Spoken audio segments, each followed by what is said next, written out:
LLB law graduates for their UK bar application. So these are the pathway if you want to believe all of the attendees today. You are doing your LLB second, third year, or even some doing already completed your LLB program. So for your information, you might already aware that to practice as a qualified lawyer in the future in Malaysia, or to become a barrister in the UK, you will need to study a vocational training program called Bar Training Course after the law degree LLB program. This is the only recognized route to become a qualified person that is required by the Legal Profession Qualifying Board's LPQB Malaysia. During the UK Bar Training Program, you will cover a range of subjects to ensure you acquire the specialist skills, knowledge of procedures and evidence, attitudes and competence to prepare you for becoming a barrister. Okay. So today we are mainly focusing on the bar providers and the general entry requirement. So the other requirement by the bar providers. So you can see here, there are only 8 bar providers approved by BSB, and they are called Authorized Education and Training Organization, or in the short form AETOS. So you need to do the bar training course at one of the bar provider that approved by the BSB.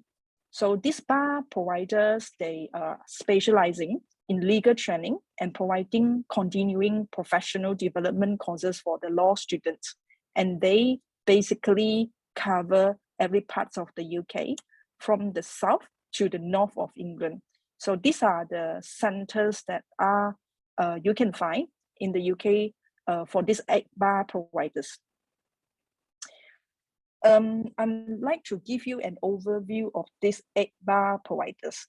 Basically, you can see here, all of these bar providers, they offer bar program, bar course, or the bar with LLM.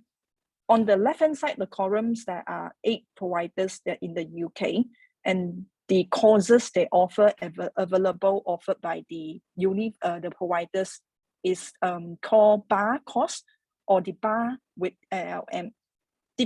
You can see the BPC, BTC, or the BVS. They are actually referring to the same thing, the vocational stage required by the BSB for a student if you want to become a qualified barrister or a solicitor in the future in Malaysia or the UK. So you can choose to do only bar or the program with the extended period, for example, like 3 months to get a top-up, getting an higher level, which is LLM. So these 8 bar providers cover every part of the UK from the south to the north. You can choose the location that you would prefer. And typically the intake offer, it is like a degree of master September, but there are 2 law schools, they offering the January option for students to choose. This table gives you an overview of the courses offer, the location, the fees, and the intake. In general, if we're looking at the fee, that you will be looking at 16,000 to 17,000 if you plan to do the bar training course in London. If you do it outside of London, we call it regional. For example, University of Law and BBP, they have the most centers in the UK, across the UK. For example, they have the center in Leeds, Manchester, Birmingham, Bristol, or these places we call regional. In regional fee-wise, it's cheaper, around 15,000. So for students, if you plan to do with the BPC with LLM, students are expecting to pay an addition of, for example, 1,500 to 2,000 pounds in addition. So if you look at the table, you will see that, for example, University of Law, 15,000 in London. But if you want to have the LLM awards at the end, where you exit the program, that would be 18,000. So that's the range of the fee that you're looking at. Right. Student may ask, what are the comparisons, significant differences between the bar training course and the bar training course with LLM? So basically, bar training course is the vocational stage and the training required, and it is compulsory, set up by the BSV, Bar Standard Boards UK. So a person, if you want to be a qualified person, and in the future to be called to the bar, to become the barrister, all the students finishing their LLB degree, you need to go on to do additional 1-year bar training course. So that is the compulsory. Everyone, if you want to practice in the future to become a barrister, you need to complete the bar training course. And the duration usually around 8 to 9 months. So, at the end of the program, if you only take up the BTC program, you will be awarded with the title postgraduate diploma, PG DIP, should be G, sorry for the typo. And there are another popular option student would consider to do, especially for international students, if you are very competent, not only to do with the bar training course, you want to spend, for example, 3 more months, you want to take up another challenge to complete, for example, study additional modules or complete practice focus dissertation or clinical legal projects with the real clients. Then that at the end, when you finish as the program, not only with the PG diploma, but also you would get the LLM title awarded by the bar provider. For example, if you study at Northumbria University or UWE University, not only the vocational qualification, but with honor to your extra effort to do like taking additional subject, or you complete the dissertation, or you follow the clients to complete a project, then that at the end you will get the LLM title. So that would add a credit to your CV in the future. Okay. In general, we can look at the basic requirement. Different bar school, they will have their own assessment, but in general, they all have to follow the BSB guideline. Under the frameworks, they will only intake students, the future bar students, if you're only finishing a qualifying law degree. All the LLB programs are qualifying law degree, unless you're doing non-LLB, and then you go on to study a GDL, that would be another story. Fluent in English. Students need to, if you are international student, you need to prove that you have the overall IELTS 7.5 in each of the components, 4 components: reading, writing, speaking, and listening. Student will need to get 7.5. 7.5 overall, 7.5 in all the skills. Be a member of the Inns of the Courts. Before this year intake, and effect from the July 2022, the BSB, the Bar Standard Board UK, decided to discontinue the BCAT as part of the requirement to intake students. So good luck for the student if you are looking for the next year intake or the coming January. So you no longer need to prepare to sit for the BCAT. BCAT is an aptitude test that all the students, if you're applying to bar, you need to get a pass. Okay. Talking about the Inns of Courts, there are 4 Inns of Courts, and all of them are in London. So what are they? They are the professional memberships associations for barristers in England and Wales. They are non-academic societies that provide colleges and educational activity to support students. All the students, if you want to study for bar, before you taking up the program, you need to prove that you already become the member of the Inns, one of the Inns in London. Inns, Gray's Inn, Meadows, Temple, or the Inner Temple. They will become the part of the Inns or become the member. You can have the access to the library. You have networking that you will do the lunching and dining together with the qualified barristers, the solicitor, and they provide the common rooms and gardens for students to use. Inns of courts, you must be the member of an inn before you start the bar training course. Deadline to join is 12 weeks before the start of the program. So let's say if you start your bar in September, you need to show that you already applied to the bar 3 months, to the inn 3 months before, at least 3 months before. So if you apply later than that date, that means that the bar school, they have they can say no to admit you. At 10 compulsory qualifying sections during your bar training course. So throughout the duration that you're studying for the bar, you need to plan out your time and sign up for their qualifying sessions. You need to do 10 at least. So these include the lectures, dinners, advocacy courses, moods, and residential weekends. Once successfully completed the vocational components, your inn will call you to the bar for you to complete the pupillage. So while you are finishing the papers and all the 10 core modules set up by the BSB, if you completed, the only person and the only party they have the power to call a student to the bar is the inn. So your inn can call you to the bar if you successfully completed the vocational components. The inn memberships varies from one inn to another. That safe to say £100 to £115 for the registration as a memberships. So if you decided, if you like go through all the bar providers that I just now sharing with you, 8 providers, you can decide which one that you want to join with, the elective subjects that they're offering, the outcomes, the location, the fees, the scholarships that they offer. Then the next you can put on the application, and that is submitting directly to the bar providers.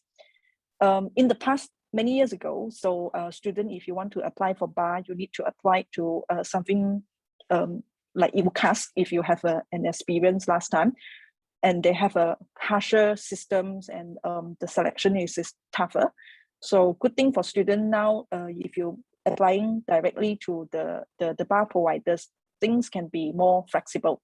So once you decided which bar provider that you want to apply, you can apply not only to that provider. Let's say if you have 2 providers or 3 providers in mind, you can prepare your application towards each of the providers, submit together.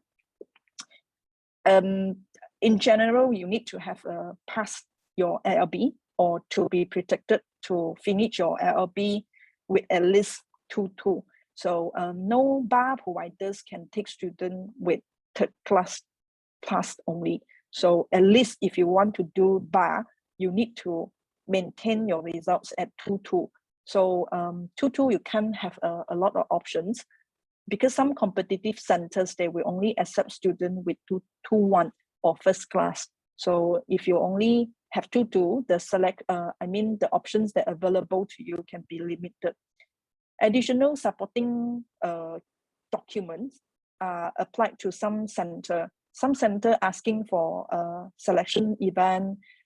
Some school providers, they ask for the video. You need to pre-record a video and upload to their application app system. And some school, they have a written personal statement, something like that you need to submit. So these are apart from the general entry requirement. And the other ones, a lot of students find it hard to pass, is the English requirement. So basically, if you want to succeed in the bar program, they want students to have a very good command of English in every perspective. But some bar school, they have their own English standard. They can assess students as per the IELTS 7.5. If you do your whole LLB program, year 1 across until year 3, there are a number of law school, the bar providers, they can accept students as this to waive the English requirement. Okay. Let's talk about how we help students for your bar application. We can make it pre-application, post-application, and the extras that we offer to students. Before the application, we like giving all the information to students about the different bar providers, their admission requirement, and how to prepare if you want to apply to, for example, to BPP or to the City Law School. So what kind of documents you need to prepare. So we will advise you accordingly. So whether you need IELTS or not. So if you really the case that you need IELTS, then we will help you to register. We are the recognized and accredited by the British Council, and we can help students for the IELTS as well. And before the submission, we will go through the document prepared by you, make sure they are up to the standard or the format accepted by the bar providers. Because if your application being assessed and then your application being rejected at the first place, that coming, if you want to appear or you want to put on the application again, that is quite hard for you to appear.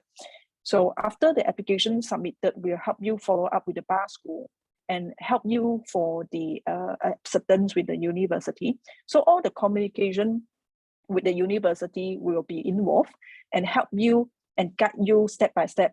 There are many students that are handled for their bar application. All of them are very busy for their LLB final year. So at the time that you are busy for the final year, all the projects, all the assignments that you need to rush.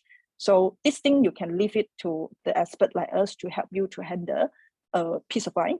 And what we do, not only offering all these services and the advisors to students as free, there is no charge, and the fee that you pay to the university is the same as if you want to handle by your own. If you don't want to do it by yourself, then the fees are the same. There is no extra fee that you paying to the university or you would pay for our services. There is no fee involved. And what is extra, that we have a very good network with our student, bar student, current student, or those that are already graduates, and we can link you up with them if you need help. Apart from that, that is a very good bonus for students, because we provide the sponsorships for students for all. This is a special offer for today attendees. We will mark the attendance and those getting the information and eventually apply with us for your bar application. And we will award the sponsorships for the Inns of Court membership fee. It's a compulsory, as I mentioned, every student, you need to apply for the Inns and to become a member. And there's a fee, 100 to 115 ranging, and we will rebate to student at the end if you your application is successful. So these are the comparison that you may want to refer it. So you can do it by your own or through us. We help students to apply to all the bar providers. But in extra, that we will guide you based on our close relationships with all the bar providers and provide you the information and the guidance, and helping you for the document check. So before the application put on, we'll help you to check through whether they are in the right format, the results are strong enough or not. We advise you accordingly. Visa application, regardless whether you are in the UK or back in Malaysia, we have a team to support students for your visa application. There's no service fee.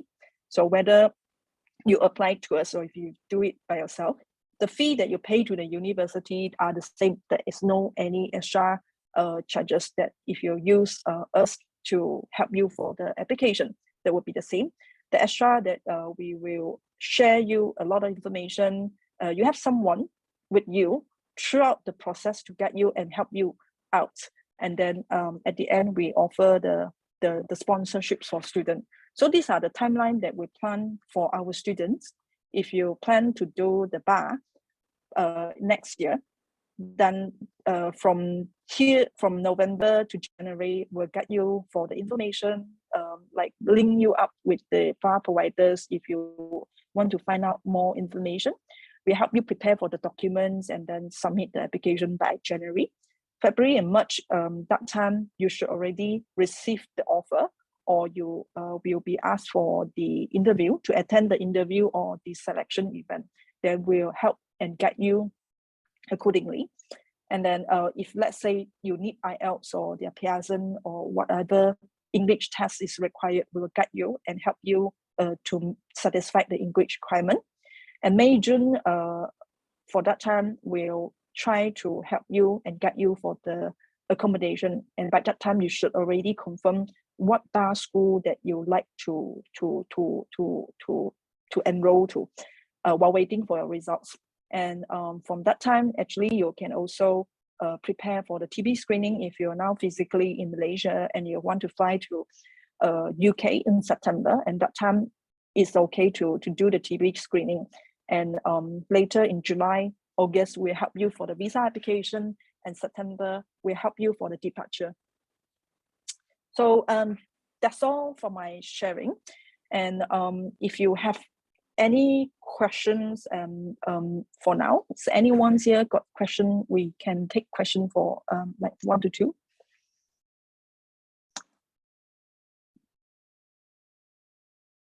If no, then thank you everyone. And I would like to invite the university regional manager, Miss Maggie, and she is from BBP University and very experienced to guide students for the bar application. So feel free to ask any questions if you have any. Hello, Maggie. Hello, hi everyone. How are you? Good morning. Good morning to those who are in the UK, and good afternoon for those who are in Malaysia. Same goes to you, MT. Hi. So can I start now?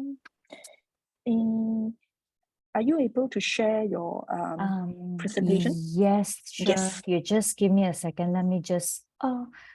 Can you allow me to do the screen sharing, MT? Yeah. Okay. You are the co-host now. All right.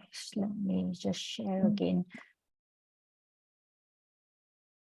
Okay, sure. So can you see my slide now? Yes, Maggie. Okay, so hi, nice to meet you again. I'm Maggie and I'm the representative from BPP University. So today the purpose of all of us here is to do a sharing with you on our BTC courses. So today I will actually speak to you and to introduce you a bit on BPP, who we are and what do we do, and also what are the courses of the BTC course that we offer like in BPP. Yeah, so without wasting any of the time, let me just start. Okay, so who is BPP? And BPP was founded like in 1976, and BPP is one of the university which we actually focus on students' career, where we only offer for a main of the courses are on the professional qualification. So other than that, BPP, we actually have a very strong link with all the industry. For example, like BPP is working very, very closely with the Magic Circle in the UK itself, 4 out of the 5 Magic Circle. And like for our accountancy course, we actually work very closely with like the Big 4, like in the UK itself, especially like KPMG and PwC. All right. Other than that, the courses that is offered in BPP, right, it will be mainly taught by the professional, like perhaps maybe for the BTC course, you may come across with or made up with lecturers whom they are actually barrister or solicitor by themselves. And if you are in our accountancy school or our business school, you will be actually taught by the maybe previous accountant or auditor by themselves.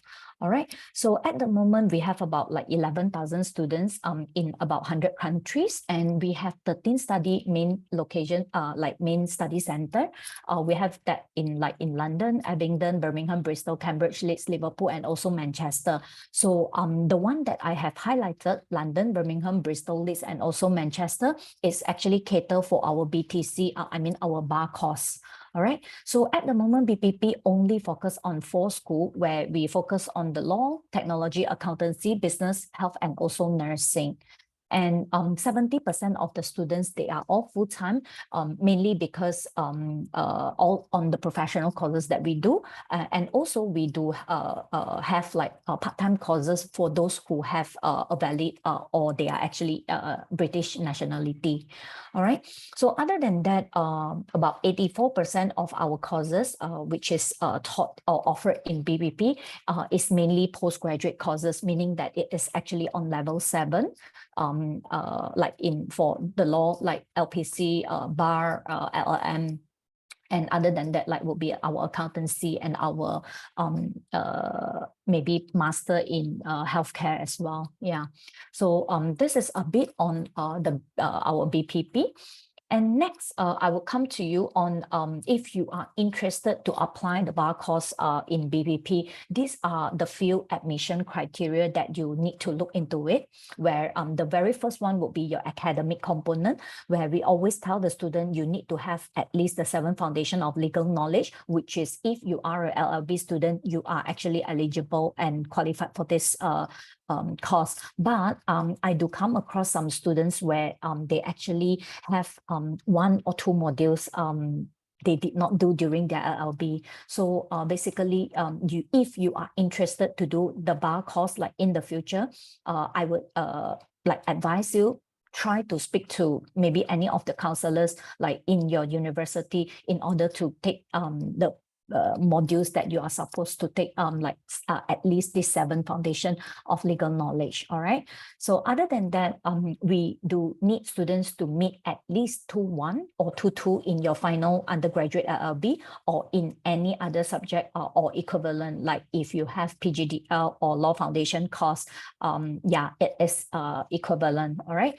So other than this meeting the academic component, you are actually required to pass the advocacy video submission as well.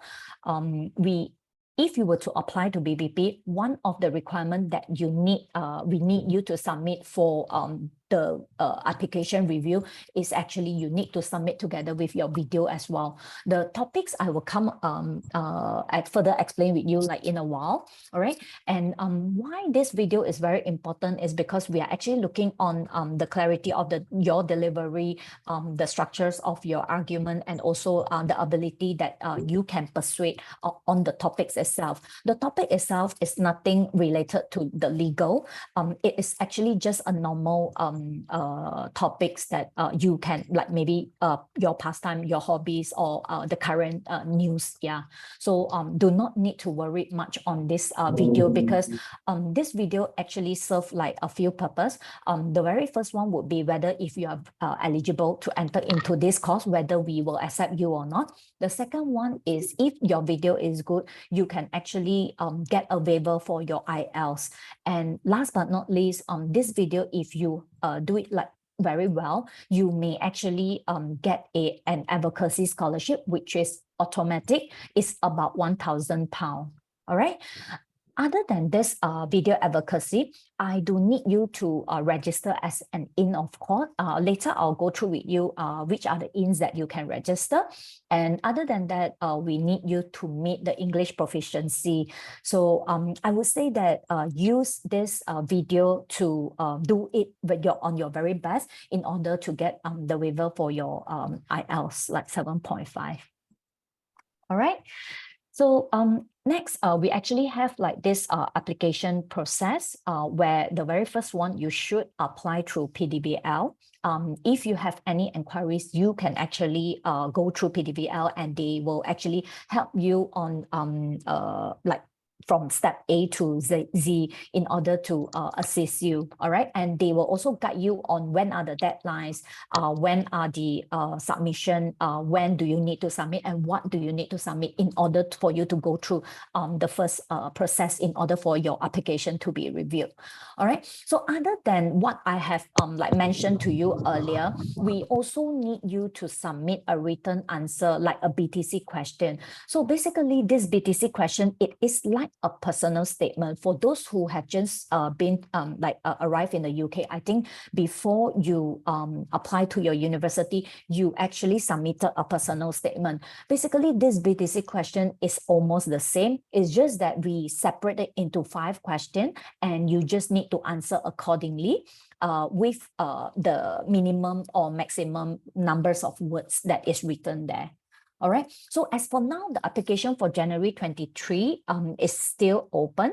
And for September 2023, we will actually open in November.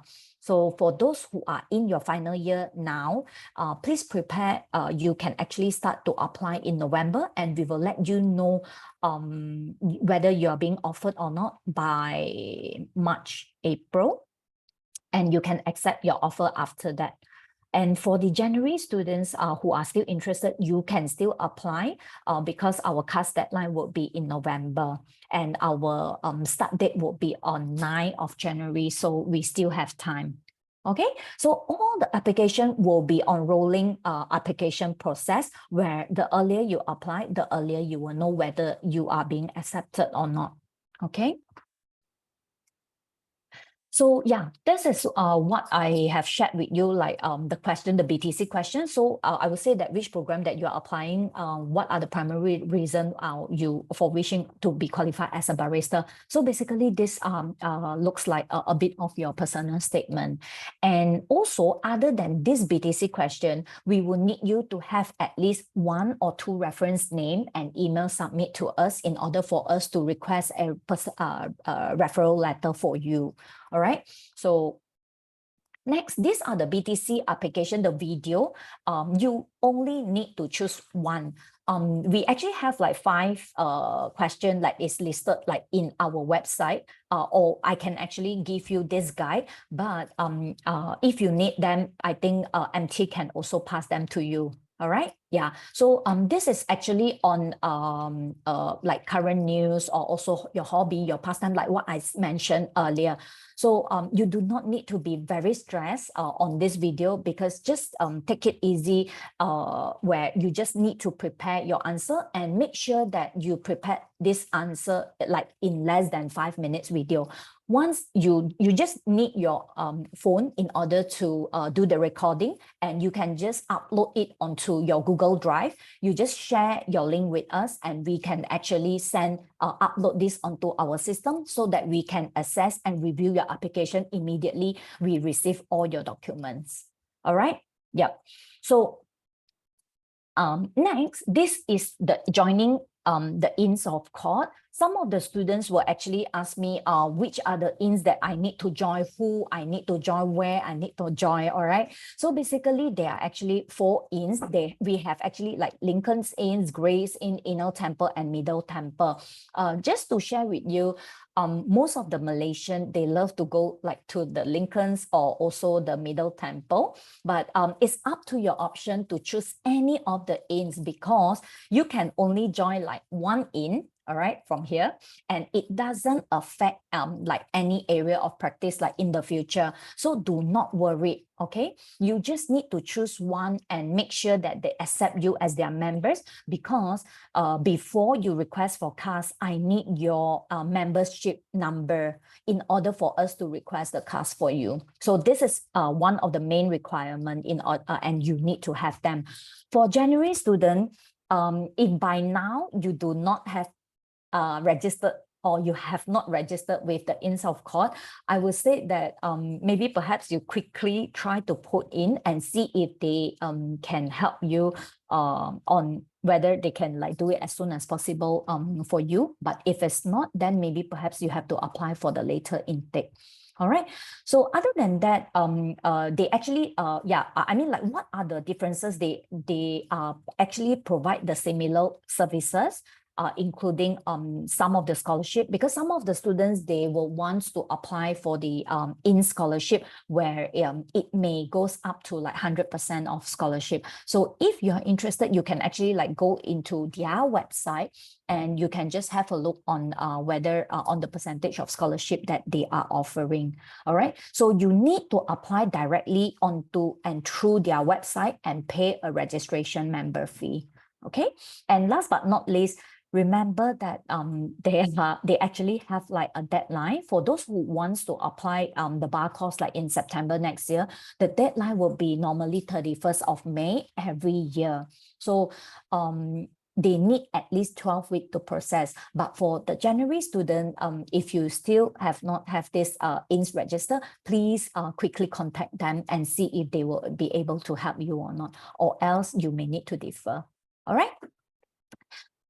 Next, this is the mode of studies that we offer in BBP. Like what I said or mentioned earlier, we actually have like Birmingham, Bristol, Leeds, London, and Manchester. We have like in September and also the January intake. So for the September, we actually open all the center, including the 2 bar courses that we have, which is BTC and also BTC PLS. Later, I'll further explain to you what is the main differences on the BTC and also the BTC PLS, where like in January, we actually, we have like in London, Birmingham, and Manchester only. Supposedly, we only offer BTC PLS in January, but due to the on-demand, we have actually opened up another BTC in London for this upcoming January. So for those who wants to apply for BTC or BTC Master, you can still apply to our London center. All right. Next, this is the fees for this year. All right. And for those who wants to apply for January, do contact PDVL as soon as you can. And we actually have a Malaysian bursary, all right, for like a special price for Malaysian. And for those who wants to apply for next year, I would advise you like maybe perhaps you can check on our website, or you can actually ask PDVL like later date, because we are now still promoting our January. So yeah, we will still keep this fees until further notice. All right. So like what I mentioned earlier, this is the main differences on the BTC or the BTC PLS, where for those who are interested to apply for the BTC, the first requirement is actually you need to have at least a 2-1. All right. And for this BTC or BTC Master, they will actually start in this way, where your pupillage 1, you will actually do your civil litigation and evidence and submission advocacy drafting. Those that I have highlighted in yellow is actually the BSB exam. All right. So these are the BSB module, civil litigation and evidence, criminal litigation, evidence and sentencing. These are actually the BSB module. So we will mix it together with our BPP module. And once you have complete your pupillage 1, you will go for your BSB exam and also BPP assessment. Then you will proceed into your pupillage 2, where you will do one of the BSB exam and also oral skill, legal search, and opinion writing and professional ethics from BPP. And you will proceed to the BSB exam and also your BPP assessment. For those who do only or choose only BTC, your course will end here, where the course is only a 9 months course. Okay. And for those who are interested in the BTC Master, which is most of you call them like LLM, you are required to continue with your project for 3 months. All right. So for the LLM, you are required to do only a project from here. There is no additional module here. You just need to do the project. So other than that, once you have completed your project or you completed your bar exam, you will call to the bar in the UK, and you can come back to Malaysia to do your pupillage for or 9 months chambering, and you will be called to the bar in Malaysia, and you are qualified as a lawyer like in Malaysia. All right. So next we have this BTC PLS or BTC PLS Master. We actually add on this fundamental like in before the pupillage 1. All right. So for those who your final result is actually on 2-2 or your result might be, or you are expecting 2-2, I would say that it is good that you can actually apply for this BTC PLS, because this BTC PLS, BTC Barrister Training Course, Professional Legal Skill, I would say that this fundamental of litigation and skill, we actually add on 3 modules like dispute resolution, criminal law practice, and also foundation legal skill. Then you will go for a BPP assessment.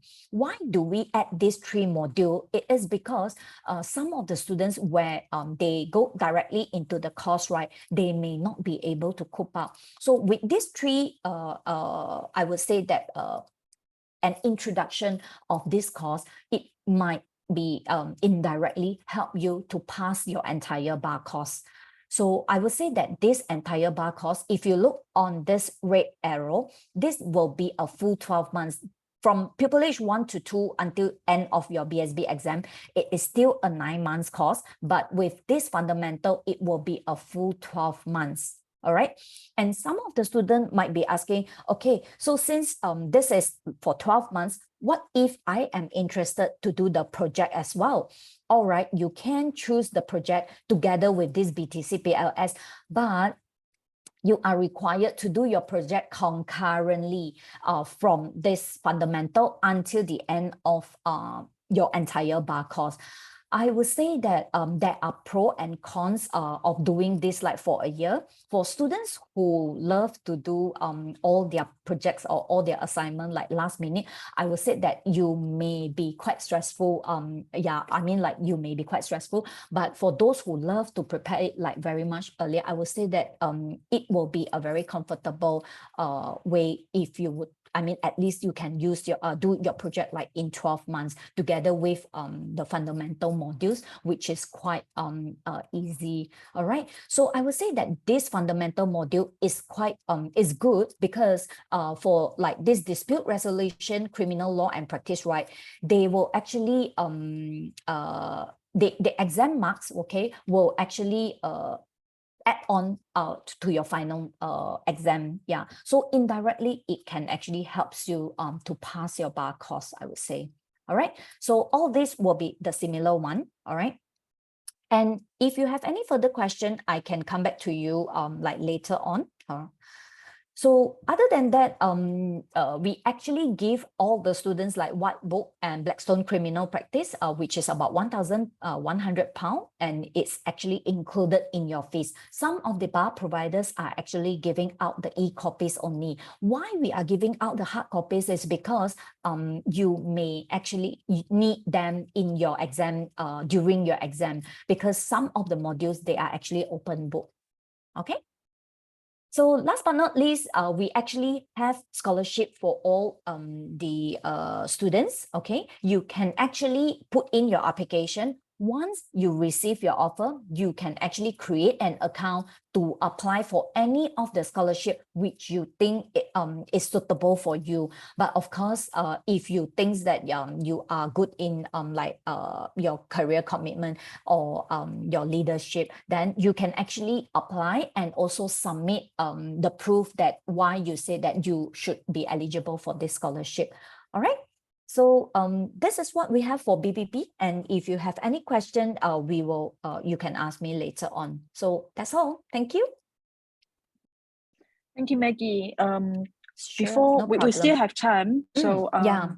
we welcome any questions from students. So if you have any questions that you'd like to ask Maggie from BPP University, one of the biggest bar provider schools in the UK. They have the campus in London, in Birmingham, and Manchester, Leeds and Bristol. as well, Bristol as well. So Yeah. quite many campus, and we welcome any questions. So we still have time. So if you don't feel like to unmute yourself and ask Maggie directly, you could type your questions in the chat box. Okay, I think I saw one of the message was asking, hi, how can we join those ins? The ins of course, like what I have mentioned earlier, you should go to their website and register as a member. Yeah. you can actually see that on their website. So you can just go in and register. Are there any scholarship offered? Yes, we actually have like advocacy scholarship and also the other scholarship that I showed earlier. Yep.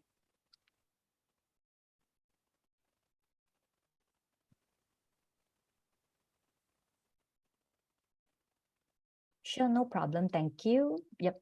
Anyone else? Do you have any question that you want to ask me regarding the course, or when you should start to apply? Yeah, you can just ask me like anything. Or should you take LLM or not? Yeah.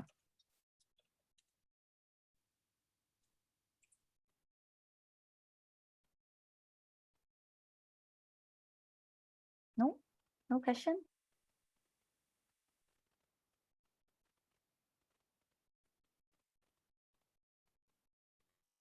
I would say that maybe perhaps since I was talking about the LLM, I was thinking maybe perhaps it's really depending on the students where you should or shouldn't choose the LLM.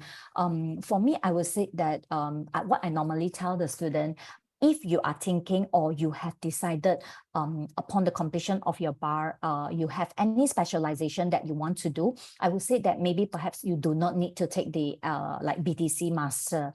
But if let's say you tell me, Maggie, that's enough, I don't want to study anymore, I just want to be a qualified lawyer, that's it. I would say that maybe perhaps you can consider to take up the BTC master. The reason is because it comes together with the master certificate, and maybe perhaps like in the future you want to pursue or further your study. Yes, this is also be helpful for you, okay, just in case. But if let's say you say, no, Maggie, it's enough, that's all I need, yeah, I just want to be a qualified, then maybe perhaps, yeah, you can consider, yeah. But if let's say you know what you want to do or any specialization that you want to do, then maybe just qualify yourself will do, yeah.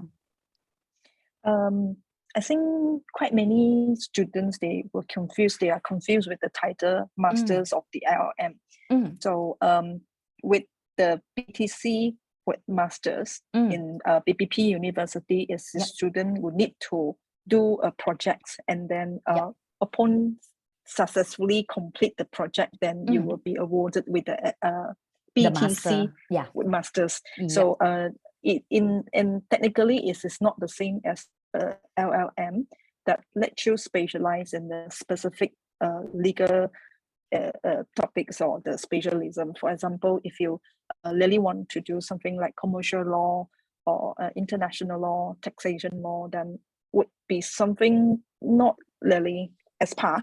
Would Maggie mind to share about the project student would need to submit at the end by the programs? Yeah, normally for students, right, supposedly you just need to do a project on like for BPP only, okay? Maybe perhaps for other provider, you may need to check with them, okay? So for the project, right, they will actually ask you to write a thesis, and the thesis might be actually related, like maybe perhaps civil litigation or criminal litigation. And from there, if you would have any thought that you want to like to know much more, you can actually go into this topic and you can do some research. But of course, this needs to be agreed together with your tutor or the person who take charge of your project. So if that person has agreed on this topic, then yes, you may proceed. But of course, you may need to discuss with that person first. Okay. MT, actually, I have like a few questions here. Like, can I just read out? Yes, a very quick one only. Okay, one of the student was asking for the PLS result, it will help us like in our final result. I would say yes, it's about 16% of your total final result. All right. So let's say we have 2-1. Will it be encourage us to get the PLS? I would say that it really depends on the student itself, because I won't say that this PLS is only for the 2-2 student. I would say that this PLS is actually will be indirectly helping the students. If you think that you need an additional like like a pre-course before you actually start the real bar course, I will say that this PLS is a very good start for you. Yeah, it doesn't matter whether you have 2-1 or 2-2. To be honest to you, this semester I have quite a number of first class students doing this PLS. All right. Second question, hi, may I know whether the price stated that includes the living cost? Unfortunately, no. The price are all on the tuition fees and also the books that I have mentioned earlier, or I mean like materials. Yeah. So other than that, for students from uni or Essex, is there any compulsory scholarship? Sorry, are you saying that partnership scholarship? If partnership scholarship, yes, we actually work with as University of Essex. You are actually eligible for 1,000 pound extra discount, but that is for next year September. For this year January, we have like more for Malaysian. Yeah. I have one more. Will there be a scholarship for those who got first class? Yes, for those who are like your final result is first class, you are actually entitled an additional of 1,000 pounds for your first class scholarship. And if what I mentioned earlier, if your video is good, you can actually get an additional advocacy scholarship. Yeah. Yep. So yeah, I think that's all from my side. Sorry, I forgot to unmute myself. Yeah. Thank you very much, Maggie. It's very informative sessions, and I hope students find it like very useful when you're considering to applying for bar coming next year intake 2023. Yep. So if you wish to if you come to have further questions or anything, welcome you to contact PDVL, and we will like help you for the questions or informations. And later on, if you're interested to apply to BBP, we will assist you for your application. Yep. So thank you, Maggie. Yeah, and, sure, no problem. Coming after the second university presentation, we have like a student sharing sessions, and welcome if you have time to join. Okay, sure, no problem. I'll come like later on. See you. Okay. Bye. Take care, Thank everyone. You. Thank you. Bye-bye. For your time. Bye-bye. Thank you. Bye. Thank you.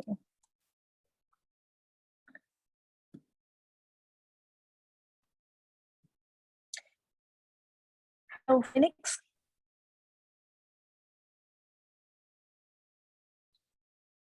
While setting up for the next presentation from the next bar provider, UWE Bristol, you can stay in tune, and we will be resume very soon. Hello, Phoenix.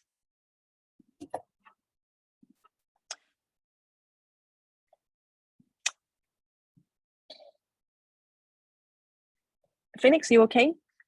Katie Nama, you can hear me? Right. Hi everyone. Hi MT. Hi. How are you? Hi. Good. Thank you. So I already made you as co-host. You can try to see whether you're able to share the screen from your end. Okay. Yep. I would like to welcome the University of West of England. Bristol is one of the largest bar providers in the UK. They have the campus in Bristol. So I would like to welcome Miss Phoenix. She is the regional manager of UWE Bristol in the South Asia. So I would like to pass the floor and the time to Phoenix, you to talk about the bar. Thank you. Thank you. Hi, good afternoon, everyone. Good morning as well for some of you who are based in the UK at the moment. Thank you, meeting from PDVL, having me to join these sessions today. And then I am going to join presenting this BTC, the bar training course presentations. Together with me will be our proud alum, Stephen Ramesh. Want to say hello to everyone, Stephen? Hi everyone, thank you so much for having me here, and I hope you have a very good and informative session ahead. Right. It's good to see you, Stephen, after some time. Yeah, it's good to see you as well. Yeah. Okay, right. Stephen and I will have just like less than 30 minutes. So we are going to make these sessions really, really quick, as informative and as interactive as possible. So I have a few slides, quite a lot actually, because sometimes the session can go up to an hour, whilst this one is really, really intensive. It's like, 3 minutes, so we really have to actually run it very quickly. So myself, I'm the International Recruitment Manager and also the Country Manager for UWE Bristol. I'm based in Malaysia. Well, Stephen, he's our proud barrister's alum, and then I let him to actually introduce himself. Stephen, would you like to actually tell everyone what you're doing now and a bit about your background? Oh, sure. So everyone, I graduated from UE from the LLB in 2019, and I did the bar there as well for the following year. So I graduated in 2020. I am currently a lawyer with Raja Darrell & Low, one of the biggest firms in Malaysia.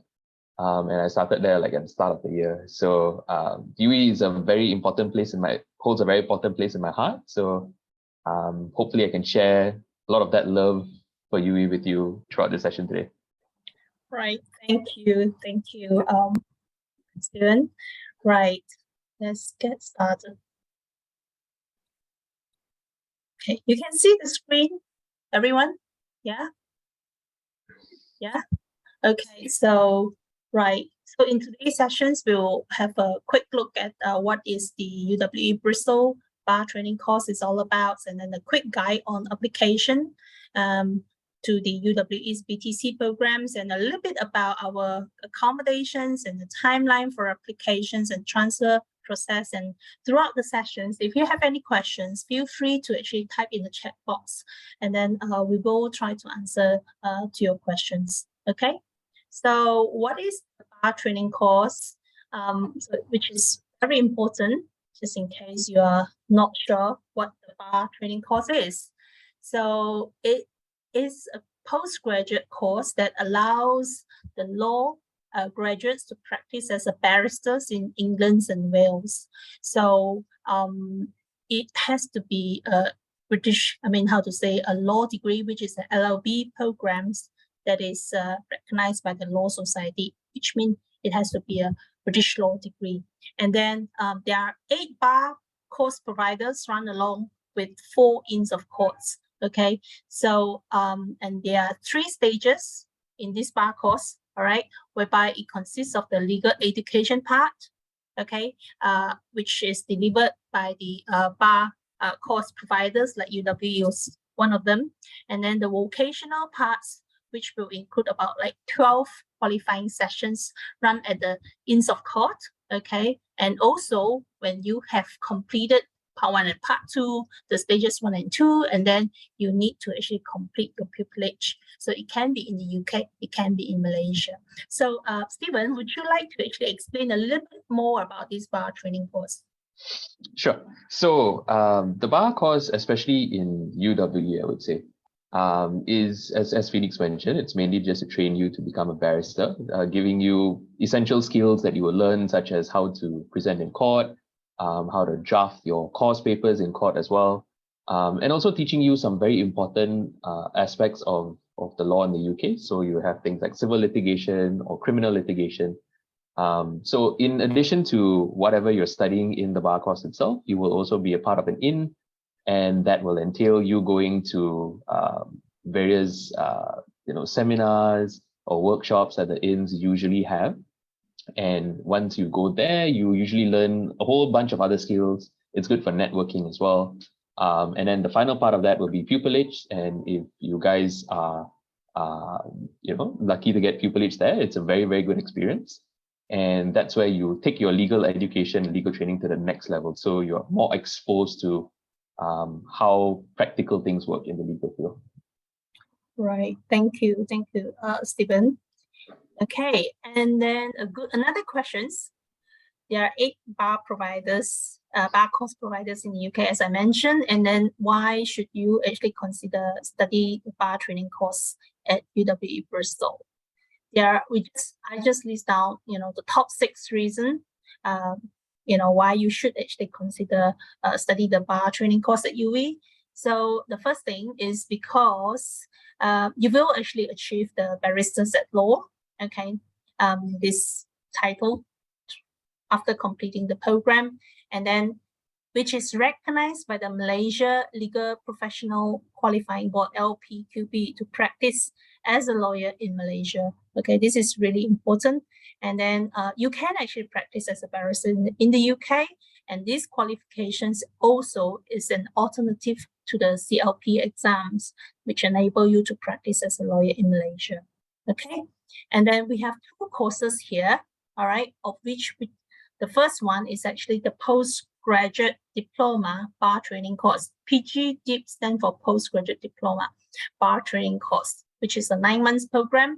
And the other one is actually the LLM Bar Training course. Now, LLM stands for Masters in Law, okay, which is a 12-month program. So the first 9 months of these 2 programs are literally the same, okay?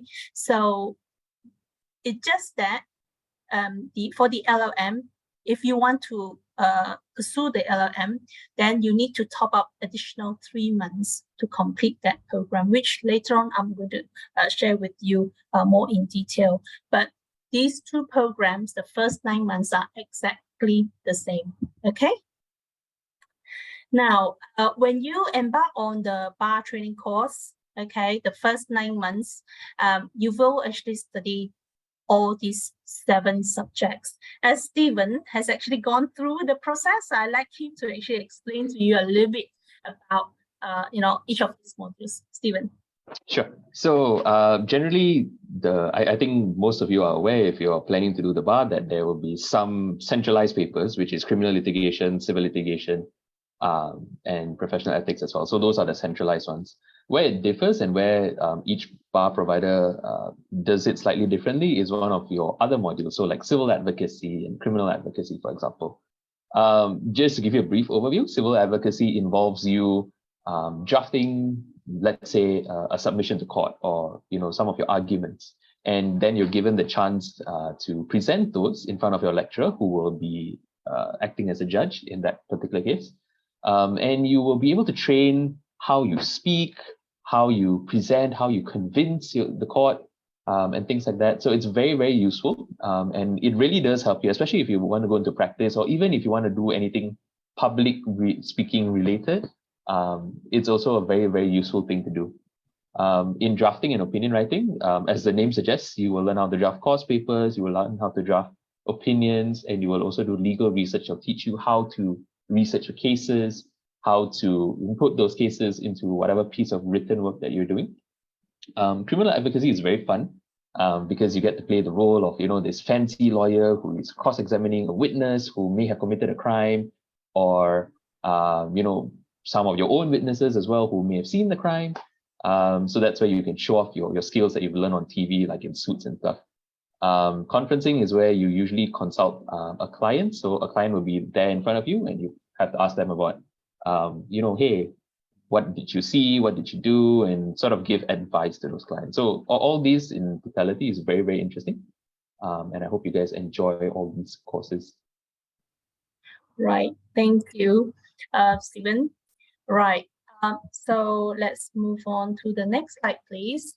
So when you have passed that 7 modules that was explained by Stephen, okay, you can actually top up to LLM, okay, which means the Masters in Law. Just now, what Stephen has explained to you, this will actually consist of 120 credits, okay? And then in order to attend or get a Masters in Law, which is LLM, you need additional 60 credits, okay? So these 60 credits, we have different combination, offers the students, but the very popular ones should be, you can study like 2 top modules, okay? And plus a 30 credits project, okay? on the bar professional practice, which is doable as a master's student. I believe that you can. The reason being is because after gone through that 9 months program, you are definitely, capable of actually writing about like a 5,000 words, that kind of a project, which reflects on the bar professional practice. And then besides that, you'll be actually studying 2 option taught modules. Okay, so all in all, you can actually complete the master's degree in 12 months. Okay, let's move on. So that was the first reason. And then the second reason would be you get to study in one of the best teachings and learning place, okay, which is the Bristol Law School. Now, at UWE Bristol, we have a Bristol Law School, which is not fly by night. We are not new kids on the block.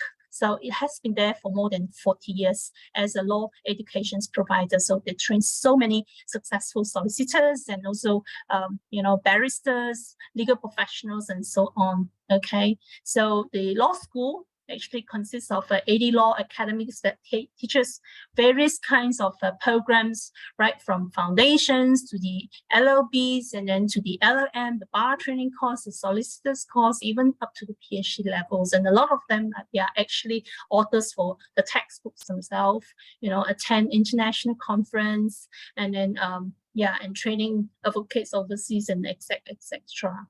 Okay, so we are a full law school, so we offer almost everything under the sun about law programs. So these are some of the programs that we are running. Okay, as I mentioned, LLB, the GDL, for example, a full range of named LLMs. Besides the bar training course, we also have a list of masters in law program specialization, perhaps international law, commercial law, international trade law, environment law, and so on and so forth. Okay, we are also offering the solicitor program, which is the STC programs, SQE programs, and doctorates in law. Okay, let's move on. Oopsie. Okay. So still about getting the best teachings and learning while you're actually doing the bar training course at UWE. Okay, so perhaps Stephen, would you like to explain a little bit about this, share a little bit about this with our potential students here?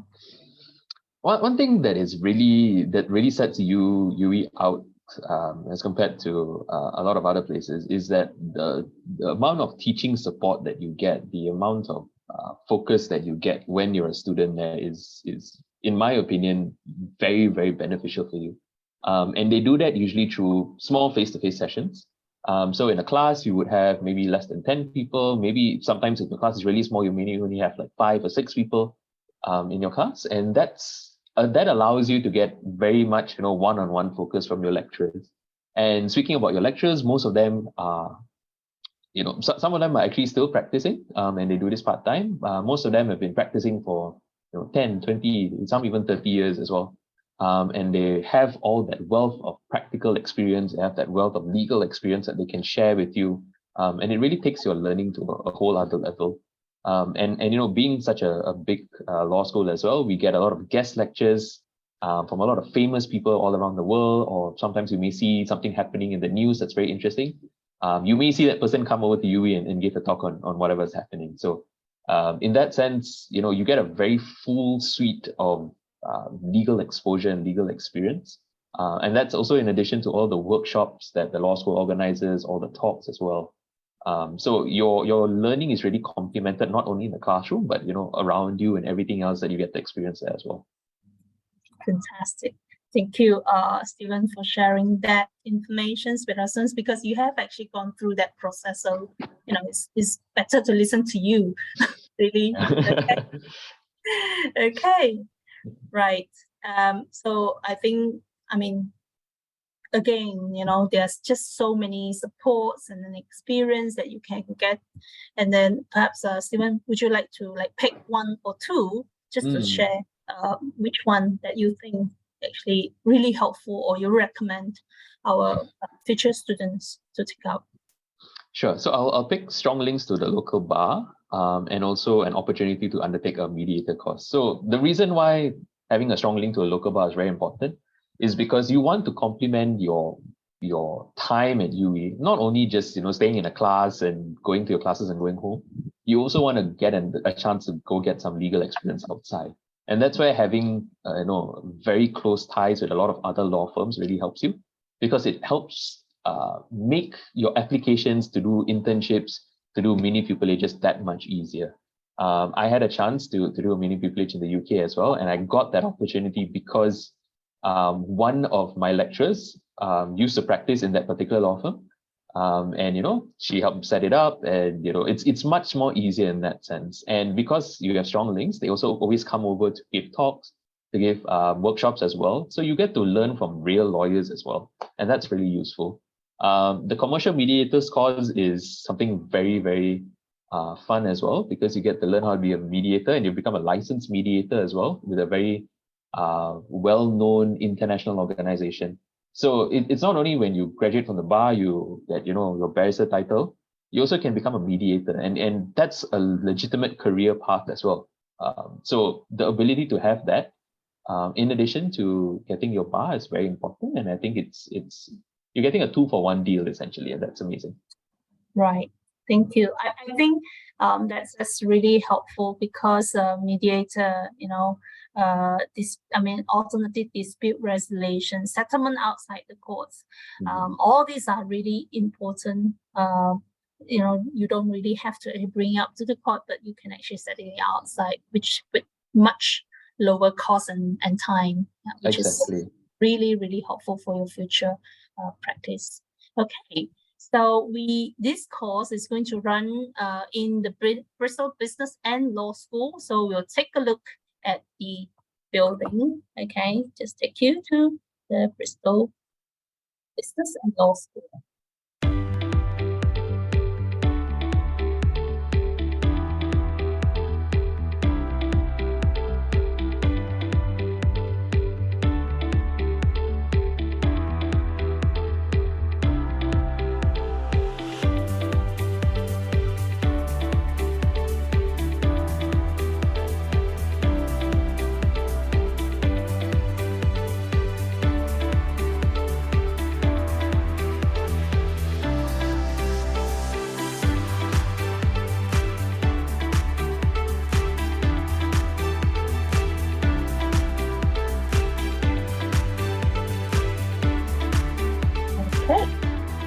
Okay, this is the entrance of the Bristol Law School and the business school. Okay, there's a cafe called Atrium, which is very nice. They serve all kinds of cafes food. But if you don't feel like you want to buy the coffee there, that's fine. There's a water machine at the back. You still can actually sit there and do your assignment or do the discussion. It's just a nice place to be.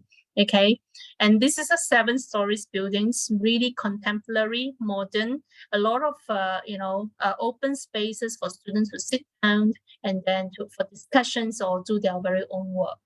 Okay, and then this is the mock court, okay, where students actually using it a lot.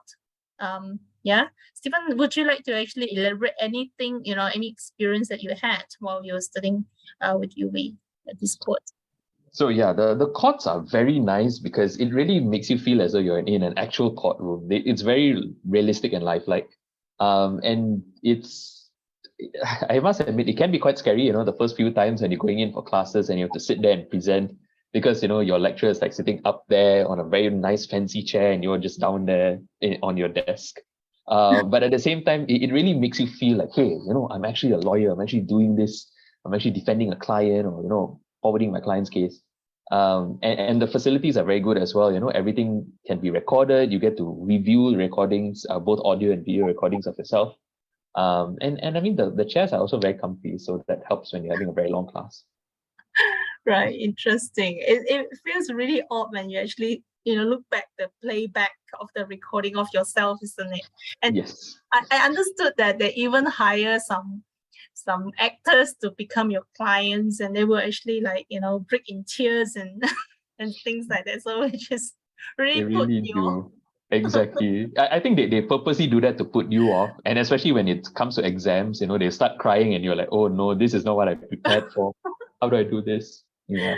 How interesting is that? Okay, let's move on. You are going to study in a university, so alongside with 37,000 students. So we have got a big students unions that runs 140 clubs and society.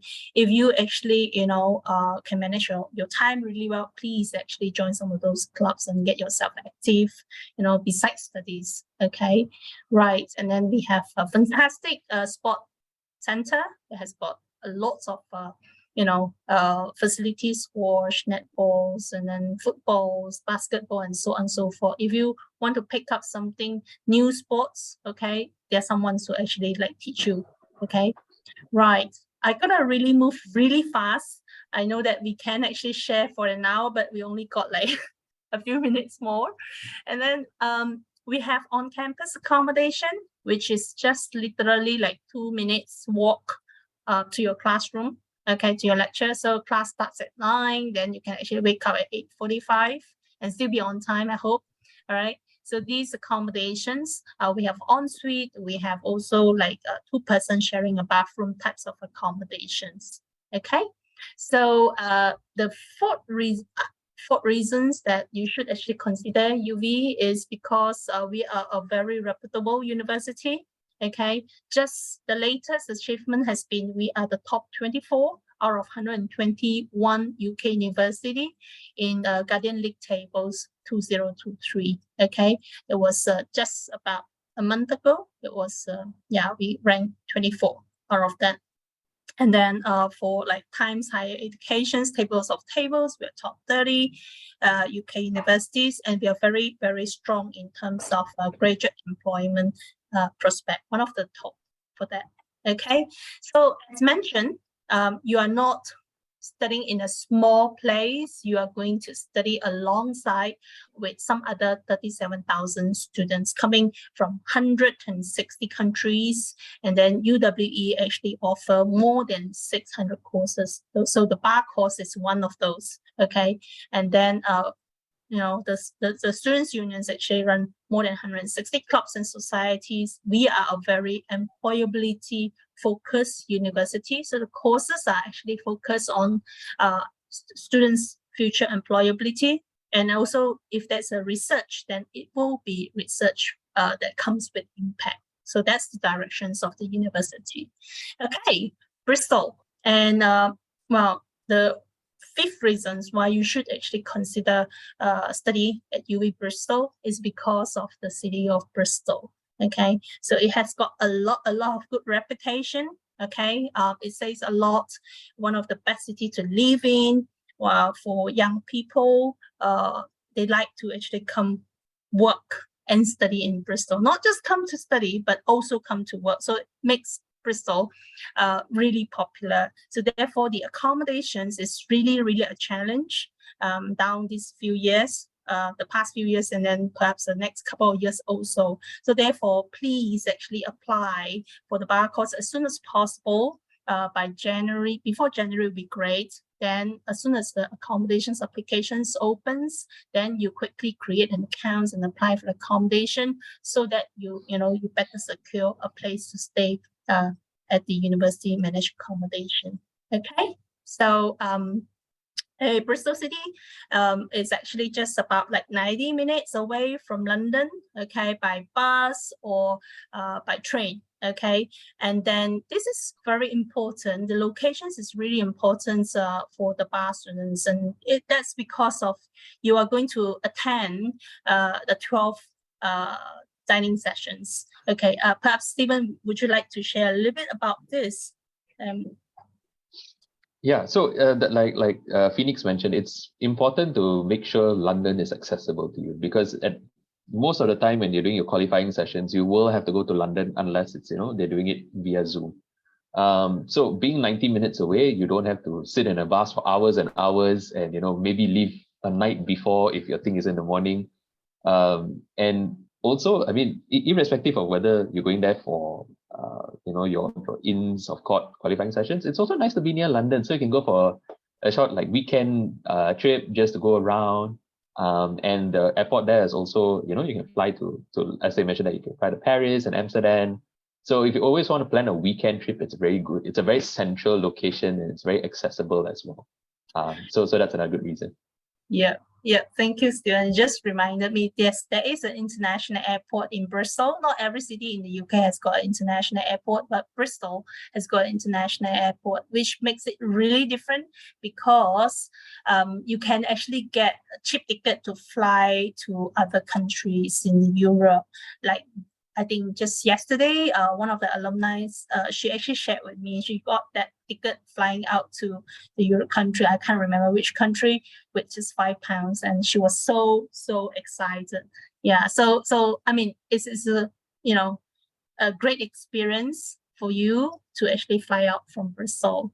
And that airport, it's just about like 35 minutes from the city center. Very, very, very, very close by. Okay, this is the Bristol Cathedral. So if you make sure you actually pass your 9 months of the postgraduate diploma in bar training course so that you can actually attend the convocation here. All right. Okay, and Bristol is also a very, very vibrant, very exciting city. In every August, there is a hot air balloon festivals, but throughout the years, there are some, you know, so many events going on every week. There are many types of events going on. Okay, right. Just move on. Oopsie. Oh, okay. I perhaps have to actually skip that, you know, that clip because I'm running short of time. Just so that, you know, if your parents would want to know how much does it cost to study at UV for the bar training course, here's a snapshot. If you are doing the LLM course, this is the fees. And then if you were to do the postgraduate diploma bar training course 9 months, then that's the fees. Our fees is reasonable, really reasonable. So, and then it's actually offered again in the university setting. So it's really worth the money. Okay. And so you get support as a how to say, university students. You see, you get to access to the well-being supports, career supports, use the facilities like library, you know, students unions, and many other good university facilities. Okay, by joining the course. Okay. All right, and then just some guides on the living costs. As you know that there's inflation in the UK, so this is just a guide, okay? But we have revised a little bit to reflect on the inflations recently. But again, you have to actually be, you know, sensitive about the movement of this inflation. This is just a guide for you, all right? And we actually expect students to prepare their meals most of the time, okay? Just so that they keep on the budget. All right, so that's the estimate cost in total if you study 9 months programs or study 12 months program. Okay. Yep. So one of the very frequent asked questions would be like scholarships, whether there is any scholarships. So if you meet the entry requirements, then there should be £1,000 scholarships given, and then we also will run the scholarships interview. So whereby the first prize should be £4,000, and there will be second prize and also a few third prizes as well. So if you are interested, what you need to do is just apply and get an offer first, and then as and when we run these scholarships interview sometime next year, around like, you know, April and May, then you should actually receive an email invitation to attend to the scholarships interview. And then again, if there's any one of you who are currently studying the UWE LLB or planning to do your LLB followed by the bar, please actually consider UWE Bristol. Is because when you actually graduate as an alumni of LLB, you will entitle to the alumni scholarship, which is very worth it, because we're giving like this year a 25% alumni scholarship, which in total is close to £4,000 discounts, you know, to progress onto our bar training course. So for a course like that, I mean, you get a £4,000 discount is really, you know, great saving. You know, when you convert to ringgit, it's like 20,000 ringgit saved. Then you can get yourself a car. So some of our very, very famous alumni, and Stephen should be one of them. Okay, I should actually put it away. But it takes a few years, right, to actually craft your own career. And it doesn't come just like that, you know. So yeah, I believe that in a few years, Stevens will be somebody, and then, you know, it will be very difficult to actually invite him to come for a session like this by then. Okay. So some of them, you probably recognize them, okay, because they are political figures. Some of them, they are quite famous, very famous as legal, you know, lawyers and so on, okay.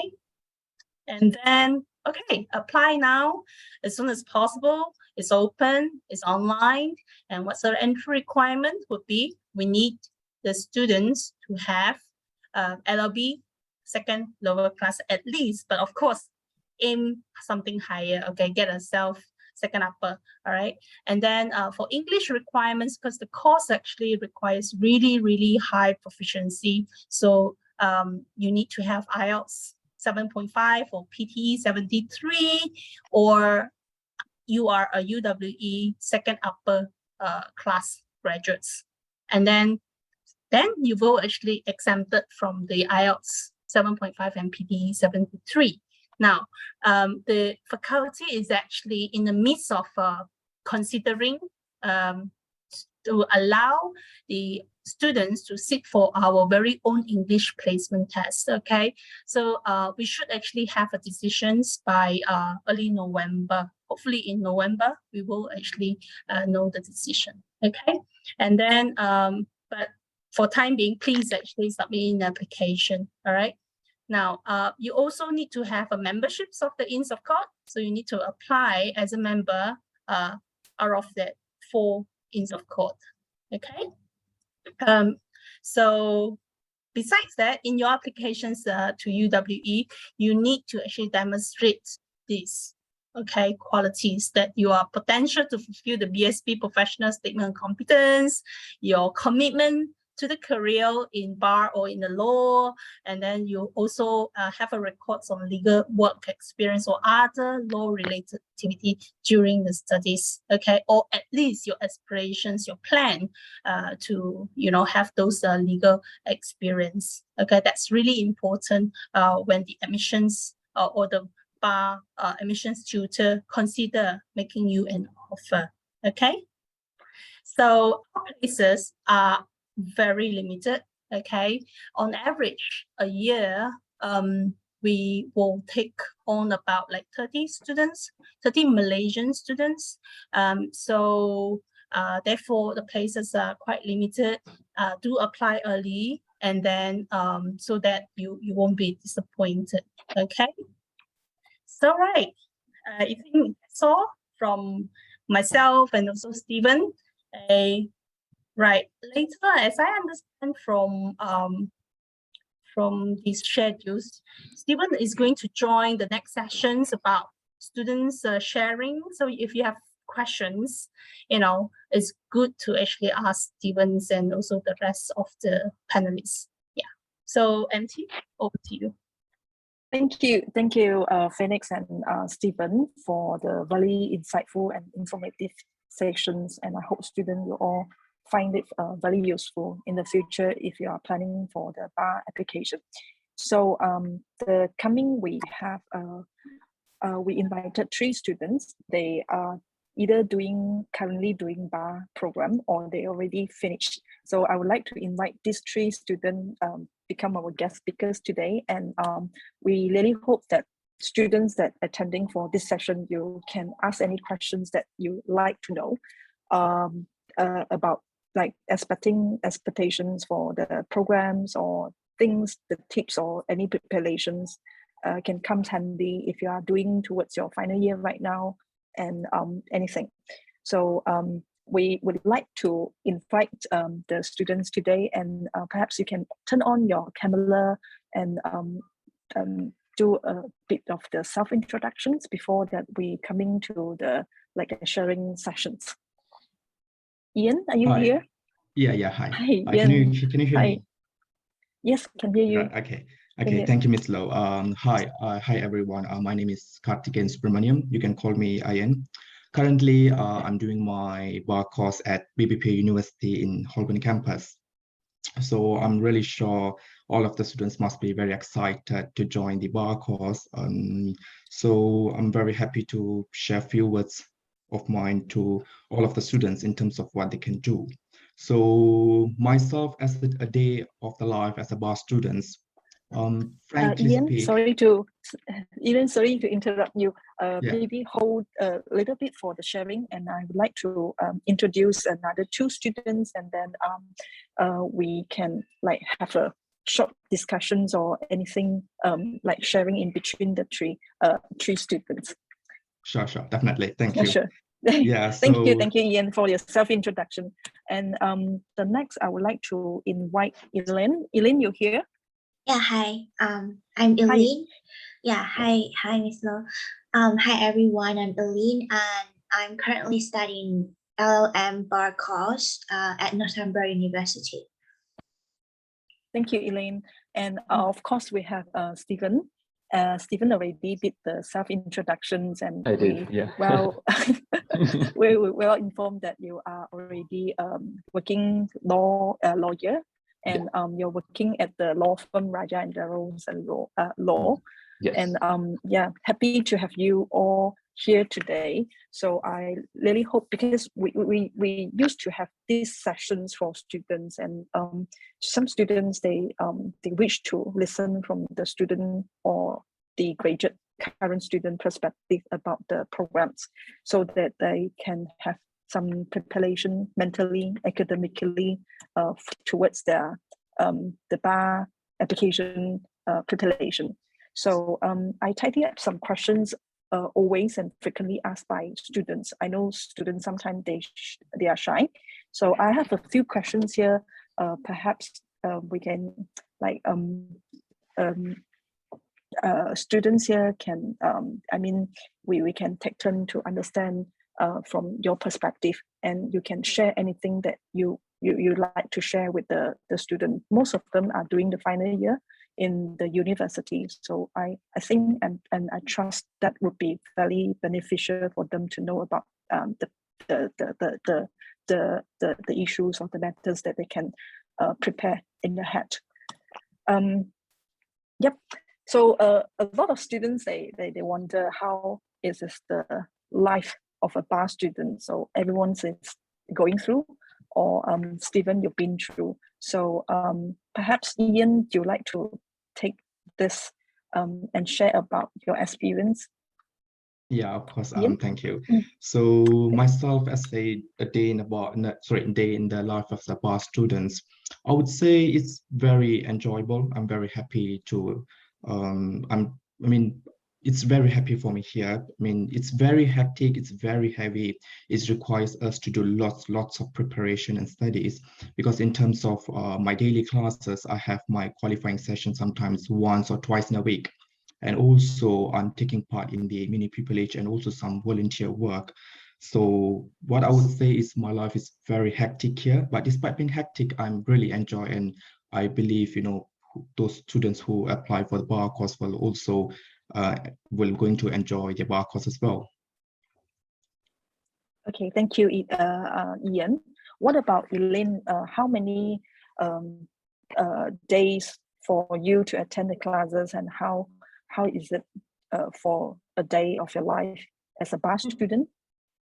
Okay, so we have classes from Monday to Wednesday only. It might sound a bit hard to say. It might sound like you have a lot of free time, but it's just because it's just the first month of my course. So later on there will be more classes and my schedule will get more packed. But as of now, some days I have 7 hours of classes, some days I have 4 hours of classes. But other than classes, I do need to go to the library and study by my own most of the time.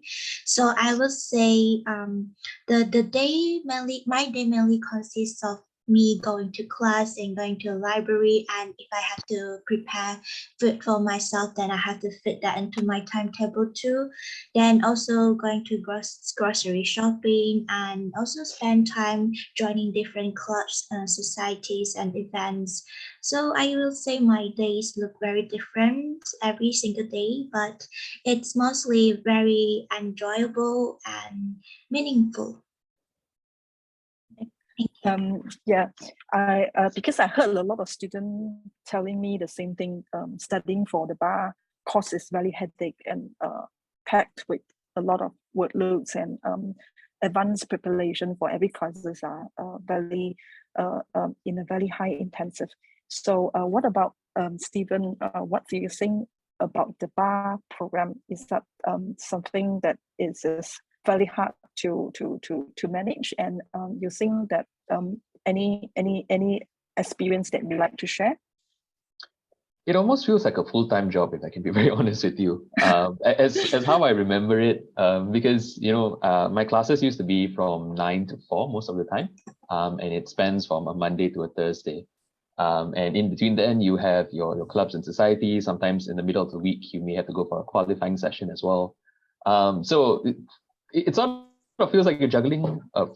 Sort of feels like you're juggling a full-time job as well.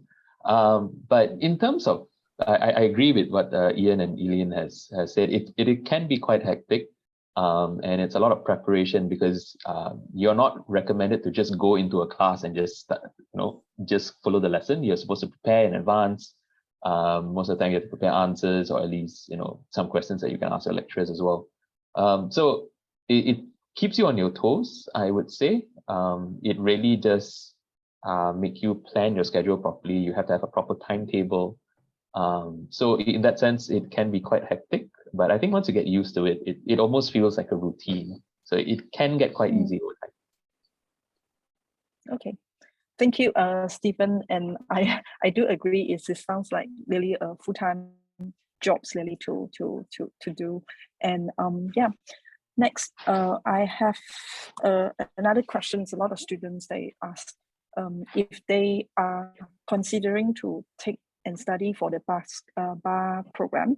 So while they're doing the final year in LLB, is there anything particularly they can prepare in advance for them to like having a good passings in the bar program? So any one of you like to take this?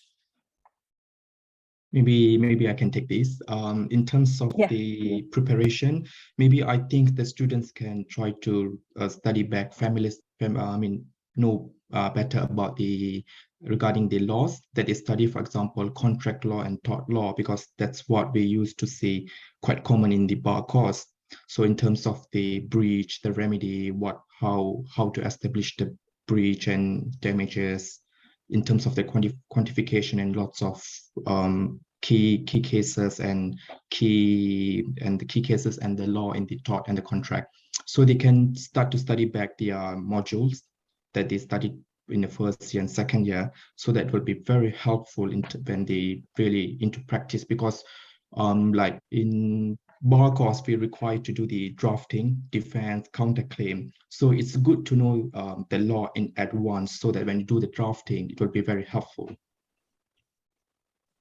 Okay, thank you, Ian, for the very good tips for students. If you from now you want to have a very good preparations, then that's the suggestions from Ian.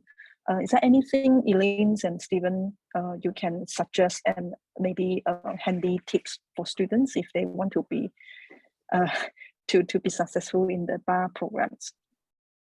I think gaining self-learning skill is very important. You really need to you only have yourself to depend on, to dig into the materials outside of the lecture notes. And most of the time you have to do independent legal research. You have to be proactive in your learning. You wouldn't be spoon-fed anything.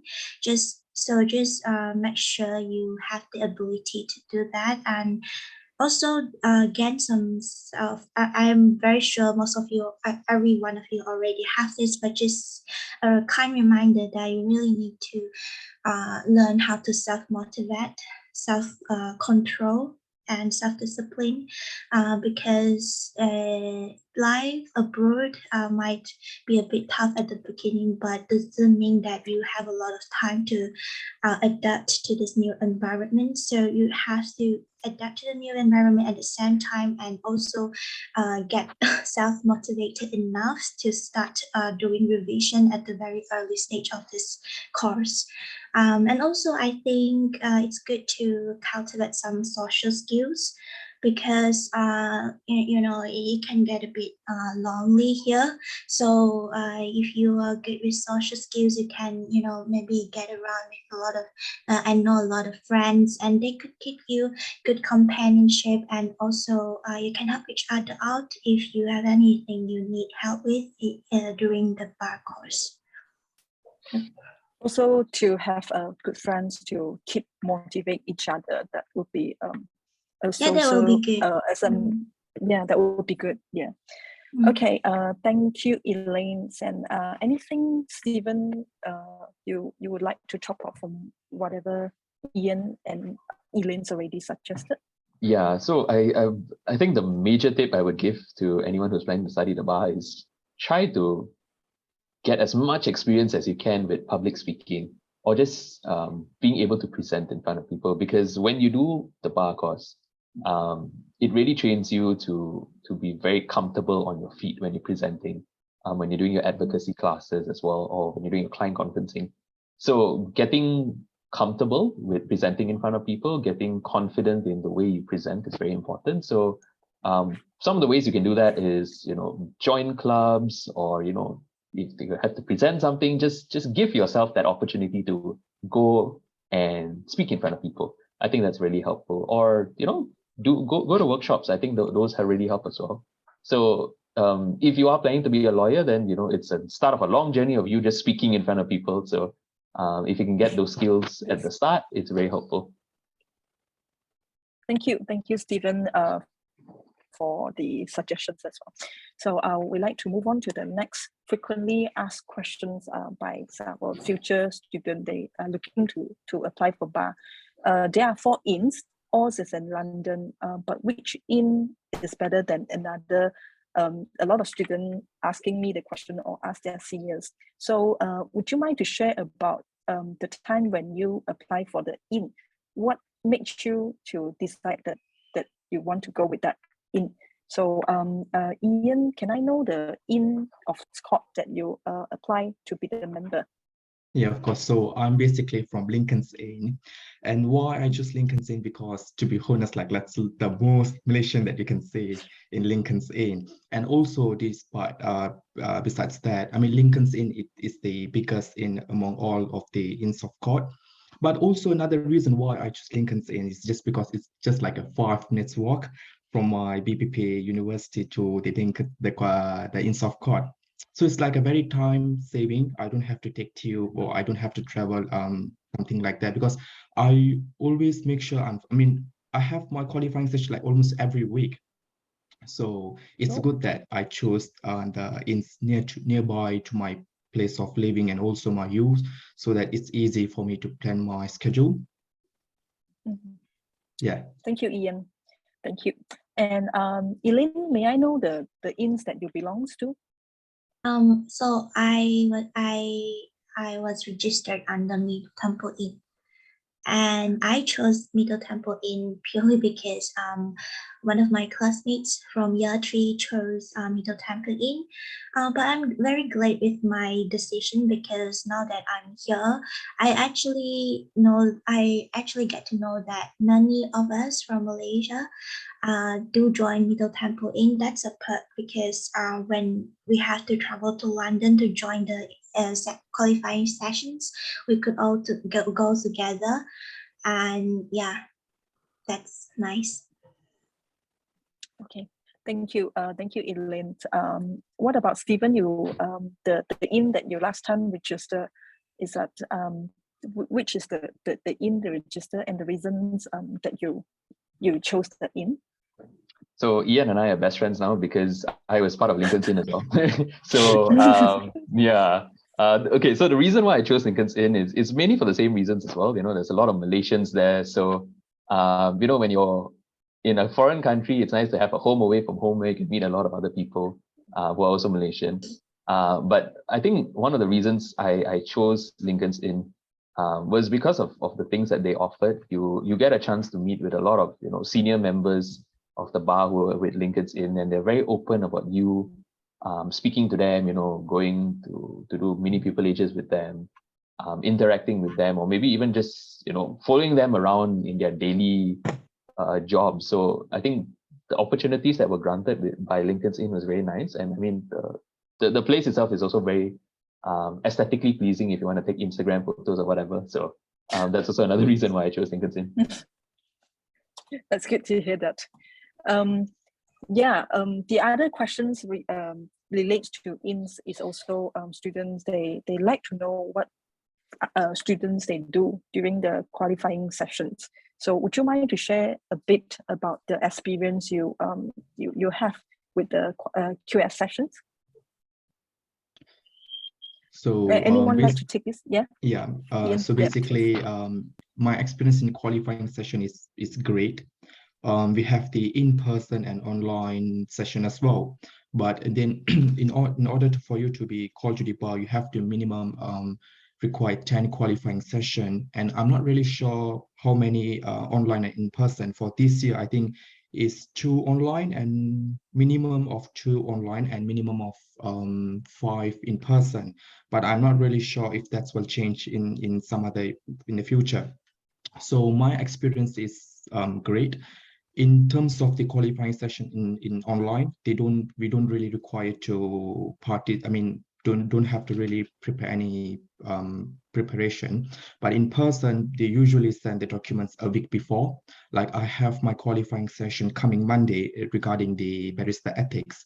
So what I have to do is like I have to well prepared for the answers and the discussion that I'm going to do, so that when in qualifying session I'm participate in depth, and they will be only providing the grades for qualifying session if I do the discussion and the preparation well. So, and in terms of the qualifying session, you have to know is that none of the qualifying session is free. So you have to pay money. It's like about £10, £15 depends, but not very expensive, honestly. But since you're paying money in, like, for example, the in-person session, they will serve you like first-class wine with very good food. So you will really, really enjoy your qualifying session. Yep.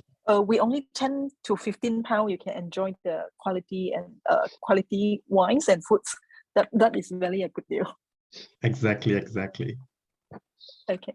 What about Stevens? And you recall any the experience that you had? Yeah, so I think like what Ian said, you know, you just have to pay 10 to 15 pounds for qualifying session, and they load you up with the best food the UK has to offer. I think that's a really good deal. Yeah, so when I was doing my qualifying sessions, unfortunately it was during COVID, so most of my sessions got pushed online. Which, I mean, if you don't want to travel and you're lazy to get out of bed, you can just log onto your computer and go for a seminar or whatever. But I remember my qualifying sessions. I think the first one I did, I had to go over for like an introductory weekend in London. So I got to meet a lot of people there. We had seminars and workshops, and we had a dining session as well. And that was really nice because you get to sit with a lot of different people. You can get to sit with other members of Lincoln's Inn as well. And to get to hear their stories and just to, you know, share tips with each other, or just to make new friends. I think that's the major highlight of being part of an inn and going for a qualifying session. And also the seminars and workshops that they give as well are really informative. They really do help you when you're doing the bar, or when you, even if you're just, you know, wanting to learn something new, legally related or otherwise. Those qualifying sessions really help. My tip for qualifying sessions is to try to get them done as early as possible. While you can, so that when you're preparing for your exams later on, you don't have to worry about, oh no, I don't have enough qualifying sessions to complete everything. That's a good suggestions and very good tips. Thank you, Stephen. Elene, is there anything that you'd like to add on top of whatever Jens and Stephen had mentioned?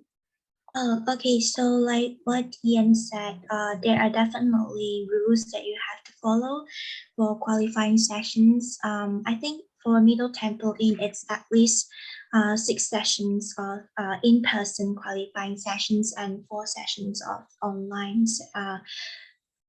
qualifying sessions. And for me, I did go to London for qualifying sessions. Basically, it was a welcoming event too. We had seminars. The seminars were really informative, and also the food were really good because we had like a fine dining sessions and an ordinary dining session.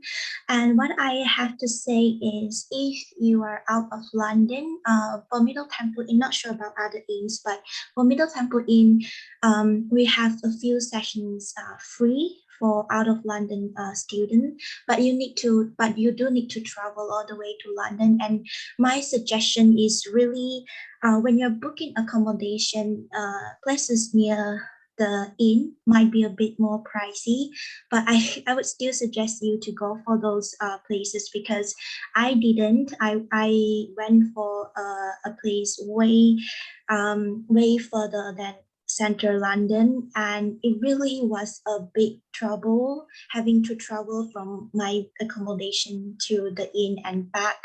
And so that's my suggestion to you if you're out of London student. So just book somewhere near the inn. And also, they do require you to wear business attire, or some other sessions will need a black tie dress code. So my suggestion is also to bring along those attires, suits, or evening gowns if you could.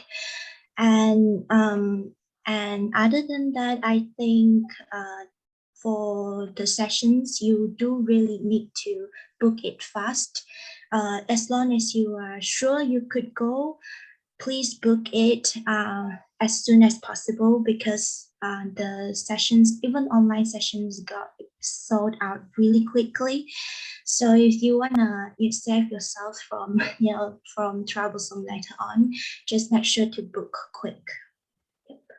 Okay, thank you, Elene. Yeah, so very handful information, and I hope students you got better ideas of the inns and how the networking is very beneficial for you. And all the students will need to satisfy 10 qualifying sessions. So all these tips are very you can bear in mind. So coming to the next week, I have a lot of students asking how to improve advocacy. So that we all know that advocacy is very important and more intense when coming to the bar training course. So if you are doing bar right now, so let's say, do you have any tips or any ideas to let the students to get them to improve the advocacy before they during the bar programs? Stephen, would you want to take this? Yeah, sure. So I think it's a common thing that that the bar course has tons of advocacy. So ways to improve it is, I would say, once again, try to get as much experience as you can doing some public speaking, or joining events where you have to present, whether it's with your friends, or whether it's in front of a group of people. I think that's really important. In terms of preparing for your advocacy sessions, you can always do what I did. What I usually did is I would prepare what I wanted to say, and I would just present it in front of my friends or my housemates and get them to listen. It may sound as though you may be boring them with a lot of legal stuff, especially if they're not law students as well. But I think that's a very good way. As long as you get to speak and you get to practice what you want to say, that's a very good tip to improve advocacy. And I think another thing is also to be quick on your feet, because I know a lot of times your lecturers, they know what you're going to present and they know the law behind it. So they will point questions at you just to sort of poke holes in your argument and see how you respond. They're not actually saying that your argument is wrong necessarily. They just want to see how you respond to intervention, how you respond to someone saying that, hey, are you sure it's A? Are you not sure it's B, for example?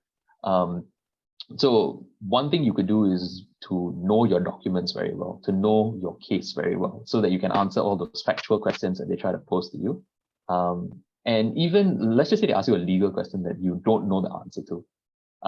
It's always okay to try to break it down. So even if, let's just say it's a very complex legal test that you don't know, try to break it down to the most simple parts. For example, let's just say if they ask you something about, what is the test for negligence, and if you don't know the test for negligence, try to break it down to a very logical thing that anyone can understand. Because at the end of the day, advocacy is making people understand what you're trying to say. So if you can break down things easy, I think that really helps. Okay, thank you, Stevens. And what about Ian and Elene? Would you mind to share your thoughts? Elene, would you like to go? All right. So actually, I would just say what my lecturer had told me. So basically, they will record for advocacy and conferencing sessions. They will record your performance, and it's always good to look back at your performance, and improve from that, and take note of especially your habits that you have to get rid of. For example, saying all the time, or looking to the top of your head when you're thinking, those little gestures that might not be that favorable. And also probably observe other people. Also, you can go to attend trials, open trials. It's good to learn from the advocates themselves. And also to practice, like what Steven said, practice is very important. Before going to advocacy or conferencing workshop, it's good to practice and practice and practice. And also don't just read out of script, I guess. Have everything in your mind and make sure you have a good flow. That's, yeah. Thank you, Elene. Thank you. Any thoughts like to share by Ian? I'm agree what Steven said and Elene said, because practice and public speaking will really help to improve the advocacy. And for new students, like I myself is very new in this bar and advocacy. So maybe like myself, I watch lots of YouTube, and I do attend the court to see how the barristers are do their submission in court. So when they speak, when they present their submission in court, I'll usually take note some points, and then I apply that in my advocacy to sound more powerful and strong. So in terms of practice and public speaking would really help. Yep. Thank you, Ian. And we have one last question, so it's slightly over the schedule. Just one last questions, and Ian's and Elaine's both are students that started the bar program this year, September intakes, and joined the program through the assistance of PDVL service to help you for your bar education. Would mind to share a bit about your experience with us, like throughout the whole application process. Elaine, would you like to go first? Okay. Okay, Miss Lo was my agent. She has been a wonderful and awesome agent, to be honest, and she has always been quick in giving information, reminding me different deadlines, and giving me instructions throughout the whole process. She's always very quick in answering my questions, and also she even made me this document with all the details in it, all the deadlines for fees payment, and all the information that I needed, which I still refer to till this day. And whenever there's a need for me to submit documents or payment proof, I can just send to Miss Law, and she will then send the documents to the university. Also, she, when I have some questions, if Miss Law can answer, she will straight away answer my question. If she can't, then she'll always seek clarification from the university or the regional offices.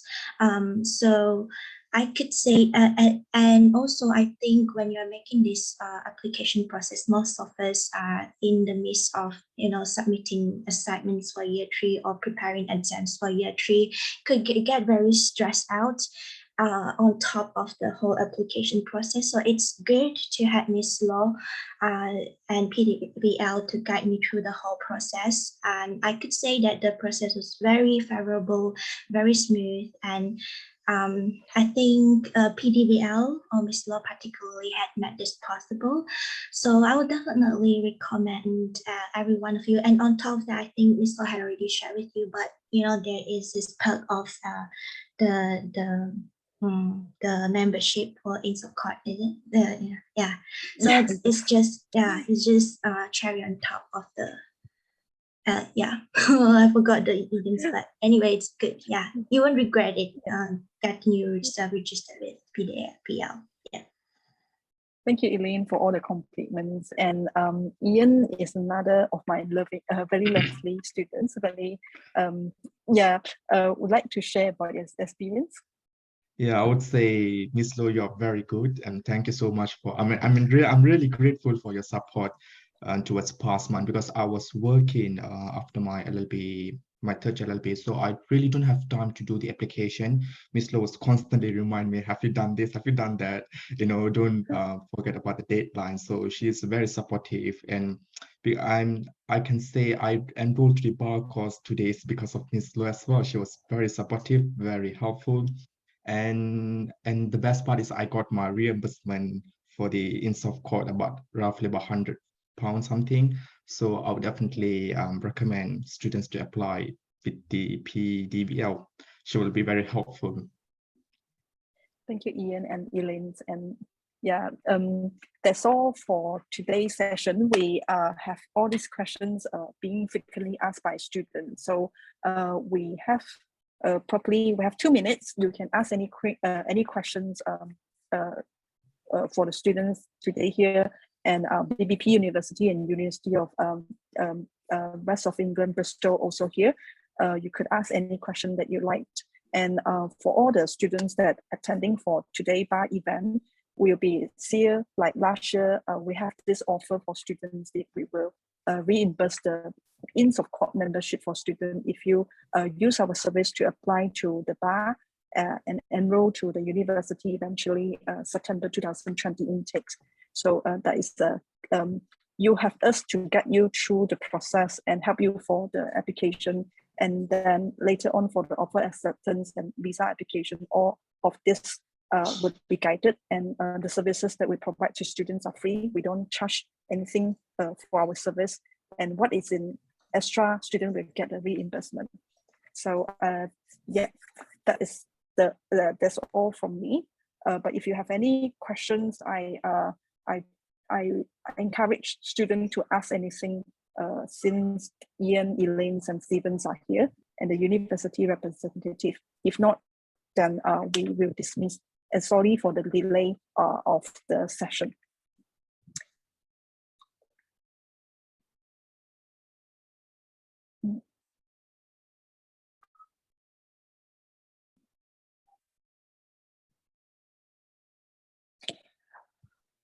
I think there are no questions for students, and the sharing sessions cover quite extensive for the students they asked about. So I would like to end the session. Thank you very much for Maggie and also Phoenix to giving the presentation for students, and also very thankful for Stephen, Ian, and Elaine to spare your time to share about the bar program, the ins and the qualifying sessions, how the tips, how to improve the advocacy. And thank you very much, everyone. Have a good day and take care. Thank you, Miss Lo. Thank you, everyone. Thank you. Bye-bye. Thank you, everyone. Bye.